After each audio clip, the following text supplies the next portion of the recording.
All right, today I'm going to talk about 0% interest deals, how I structure creative deals, how I have a portfolio of creative deals. Most people think it is absurd and they don't know how, like, we lock them up and do it. It's nothing special, right? It's nothing fancy. You don't know what you don't know. So I'm going to teach you what I know and what I've done, right? I can only show you what I've done, not what I haven't done. So I'm going to tell you what I've done. All right. I have one in particular right now, and I'm going to give you my rules of this. All right. They wanted retail price. Okay. What wholesaler is going to be able to pay them retail price? What investor is going to be able to pay them retail price? Well, I'll tell you what makes sense whenever you're structuring these is okay, I'll pay you retail price and I'll pay you half of what I can rent it for per month. So, for instance, I'm dealing with one right now. She's like, well, I get $1,800 a month when I rent it. I was like, can you provide me a previous lease? Yeah, cool. I'll pay you $900 a month, right? That's half of what it'll rent for. You're like, well, I can rent it for 1,800. It's like, yeah, go rent it. Why aren't you renting it? Well, because the maintenance, I'm tired, the landlord. Okay, well, cool. So I'm going to pay you half of what you could rent it for because I still have the maintenance, the taxes, the insurance, and the headache. Does that make sense? Yeah. So that's your objection to how you overcome that, right? In that scenario. And they're like, okay, well, what about interest? I'm paying you retail, so I'm not paying you interest. Well, like this lady's question was like, well, how much would you pay me if it was 4% interest? I said 40,000 less. She said, what do you mean? I said, for every 1 point of interest that I pay, $10,000 is going to come off of the purchase price. Well, I don't want that. Just pay me no interest. Cool. So we overcome the first objection. The second objection, what about down payment? All right. And just transparently, like if the deal's under 200,000, I'm like really, I want to pay half a percent down because maybe I'll wholesale it, maybe I'll bring in a partner. I want to make cash when I buy it. However, um, like this one is more like I think 10% down or more than that, right? Because we started at 6,500. She wanted 20 grand. Then I went to 6,500. Now she's at 10 grand down. Whatever percentage that is, we're to 145,000 purchase price. I got her a little off of retail. We just been going ping pong back and forth, but we came to 10,000. Here's why I don't like to go above 10,000. So on deals that I have right now that are 0% creative, I usually bring in a partner, and this is why. Just personally.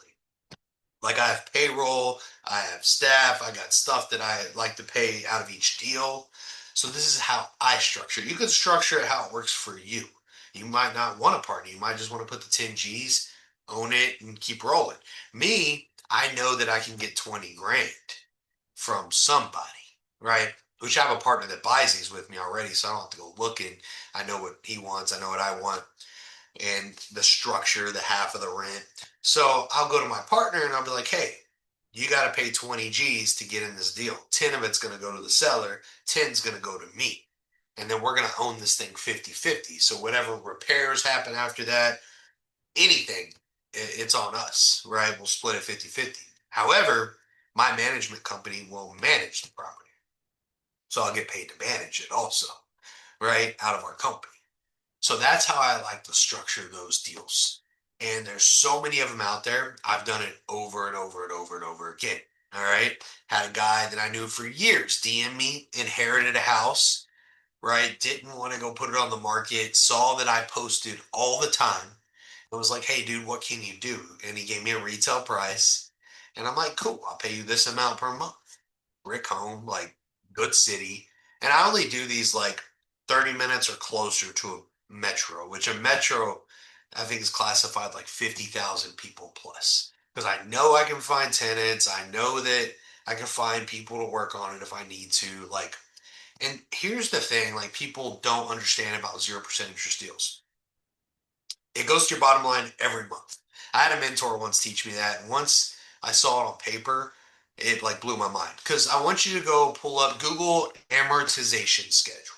All right. And I want you to put in $150,000 at 8% interest or 6% interest or 7%. Right now, I think if you got invest property, you're probably going to get it for 8% interest at the bank.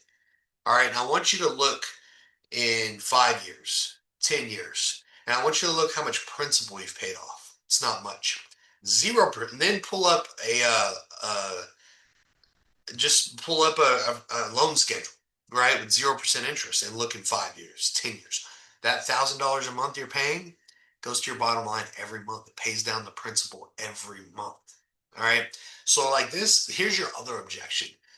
People will be like, well, I don't want to hold the note forever. And it's like, no problem. How long will you hold it? Most people say 2 or 3 years.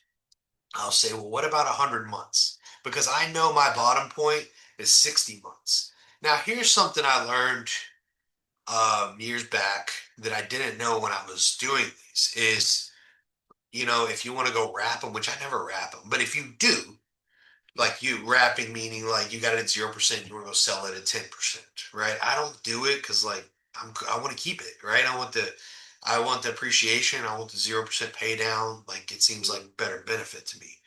However, I would get these at 60-month terms with a balloon. And by the way, hack at 60 months, you just be like, hey, or before that, hey, I'm a great tenant, or a great, I pay you, right? Are you cool just extending this another 60 months, right? It's not a hard conversation. Sometimes they will. But the thing is if you do want to wrap, attorney, and attorneys advised me in the past that do 72 months plus because there's like compliance laws with under 5 years and they just don't want to deal with it. I'm not an attorney. This isn't legal advice. It's just through my experience. I'm not making this stuff up. It's not something I read anywhere. It's like stuff I've actually done. All right. And you can do this on a big level. So let's do a quick breakdown. All right. You get on the phone with the seller. I don't care what the asset class, whatever. You get on the phone with the seller. They want retail price. The property's in an appreciating area. It's close to a metro. You hear the ding in your head and you're like, okay, will you take that in payments? What do you mean?